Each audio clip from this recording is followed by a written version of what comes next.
Halo teman-teman info fotografi, apa kabarnya? Semoga dalam keadaan sehat selalu. Saya Encecin dan hari ini saya akan bahas tentang lensa Sigma 2470mm f2,8 untuk kamera mirrorless.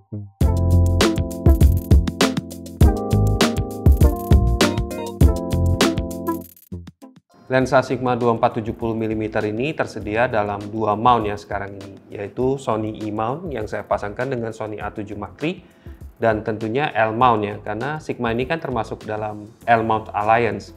Jadi saya bisa pasangkan lensa Sigma ini yang L-mount ke kamera Lumix S1R. Dan juga tentunya kita bisa pasangkan ke kamera Leica yang L-mount juga seperti Leica SL atau Sigma FP.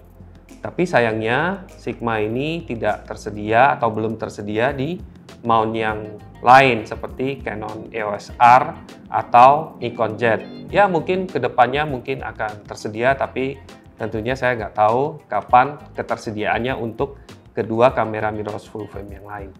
Lensa 2470mm f2,8 ini biasanya didesain untuk memenuhi kebutuhan yang bermacam-macam ya, dari profesional fotografer sampai amatir yang serius. Memang lensa ini sangat bagus ya kualitasnya.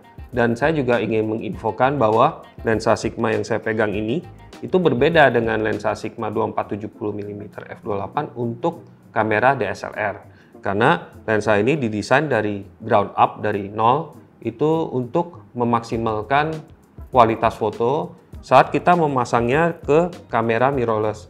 Dan juga siap untuk kamera-kamera mirrorless yang resolusinya sangat tinggi. Kedua lensa ini ukurannya sama besar ya, hanya mountingnya saja yang berbeda. Dan yang saya senang adalah dengan pembelian lensa ini sudah termasuk ada hoodnya. Jadi hoodnya sendiri gampang sekali untuk memasangnya juga, tidak susah seperti ini. Dan yang saya senang dari desain hoodnya ini adalah ada penguncinya, di mana kita tidak bisa melepasnya dengan gampang. Ini sering sekali kalau misalnya tidak ada penguncinya, kita sering tergeser hoodnya dan atau terjatuh. Nah di sini ada penguncinya, dan kalau misalnya kita mau lepaskan hoodnya, kita harus menekan dulu dan kemudian memutarnya. Jadi sangat bagus sekali desainnya menurut saya. Saya belum pernah menemukan hood yang seperti ini. Secara fisik memang lensa 2470 ini terkesan cukup besar ya, panjangnya 12,3 cm. Kemudian menggunakan filter yang 82 mm. Jadi kalau kita bisa bandingkan dengan yang lain, memang yang pakai 82 mm biasanya yang lensa-lensa yang profesional. Ya tentunya ukuran yang besar ini menjanjikan suatu kinerja yang lebih bagus dari biasanya. Makanya lensa ini termasuk lensa-lensa yang profesional. Untuk beratnya sendiri juga cukup signifikan ya, 835 gram. Tapi kalau kita bandingkan dengan lensa-lensa yang sejenis ya, misalnya dari Sony 2470mm f2.8 GM atau dari brand-brand yang lain seperti Canon, Nikon, itu semuanya juga kira-kira berat dan ukurannya juga hampir mencapai 1 kilo. Jadi termasuk tidak terlalu berat menurut saya. Lensa ini juga sudah weather seal ya, jadi teman-teman tidak perlu ragu untuk membawanya ke tempat-tempat yang ekstrim, hujan-hujanan misalnya, atau di dalam badai debu ya, tidak ada masalah. Dan dari desainnya ini agak sedikit unik, di mana di bagian depan ini dia matte ya, jadi dia tidak mengkilap. Tapi di dekat bayonetnya yang mountnya ini, yang katanya terbuat dari kuningan, itu casingnya itu agak glossy di sini. Jadi sama untuk kedua lensa ini. Jadi itu yang lumayan khas. Nah, di bagian samping dari lensa ini ada tuas untuk AF/MF ya, seperti biasa. Lalu ada tombol AFL yang bisa dikonfigurasi, dan ada tuas untuk lock. Nah ini cukup membantu ya.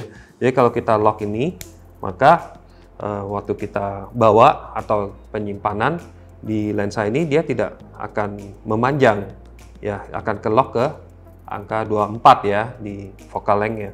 Jadi tapi kalau kita buka, kita baru bisa putar seperti ini, baru bisa kita gunakan. Jadi lensa ini bukan internal zoom ya, jadi dia bisa memanjang kalau kita memutar ke focal lensa yang lebih panjang dari 24 mm. Yang mungkin paling menarik dari lensa ini buat saya maupun teman-teman adalah harganya yang relatif terjangkau. Kita bilang relatif karena kalau kita bandingkan dengan Sony GM2470 atau Lumix S Pro 2470, harganya terpaut cukup jauh. Untuk lensa 2470 Sigma ini dijual dengan harga kurang lebih 17 juta. Sedangkan kalau yang Sony atau Lumix itu hampir 30 juta. Jadi terpautnya hampir 10-13 juta kurang lebih. Jadi lumayan sekali ya perbedaan harganya. Kami di Info Fotografi telah mencoba lensa ini dalam berbagai keadaan ya. Salah satunya saat saya pasang di kamera S1R ini yang teman-teman sudah tahu nih.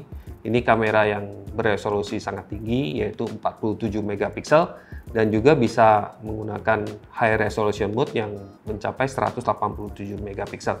Setelah kita periksa hasil fotonya di layar yang besar dan kita zoom ke tingkat piksel, itu ternyata masih tajam. Jadi resolving power dari lensa ini sebenarnya cukup untuk kamera yang resolusinya besar sekali. Jadi teman-teman tidak perlu khawatir. Bahkan kita sempat mencoba dengan memasangnya ke Sony A7R juga yang 61 megapiksel dan kita juga tidak menemui kendala, tetap mendapatkan kualitas detail yang cukup tinggi.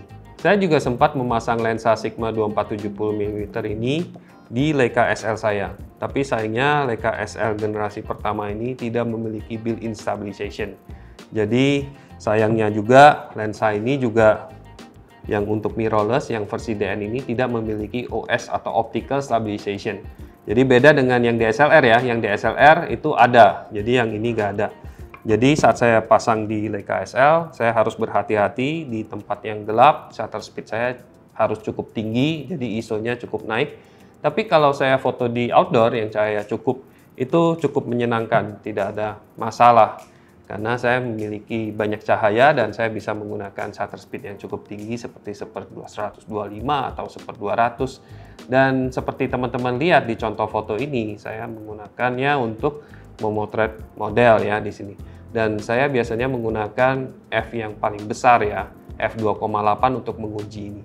Supaya saya bisa dapatkan hasil yang di bagian fokusnya tajam dan latar belakangnya blur atau bokeh. Dan saya perhatikan kualitas gambarnya bagus ya. Di bagian yang tajam wajahnya itu oke, tapi tidak terlalu tajam banget, tidak terlalu kontras banget. Sebenarnya cocok juga untuk misalnya yang beauty model, beauty shot. Karena kontras di wajahnya mikro kontras seperti jerawat atau pori-pori tidak terlalu kuat. Dan bokehnya saya nilai cukup mulus ya, jadi no problem. Makanya saya rasa Sigma 2470 mm ini juga cocok untuk misalnya untuk dokumentasi wedding, potret, atau foto keluarga. Itu saya rasa sangat cocok sekali. Saat saya menggunakan lensa ini di kamera seperti S1 atau A7 Mark III, ini kan kedua kamera ini memiliki built-in stabilization. Itu jadi nggak masalah saat kita harus memotret di kondisi yang agak gelap, karena kita bisa menggunakan shutter yang lebih lambat. Kinerja autofocus dari lensa ini juga keren ya. Saya sudah coba di S1R ini, kecepatannya tinggi dan juga senyap, jadi bisa juga untuk video.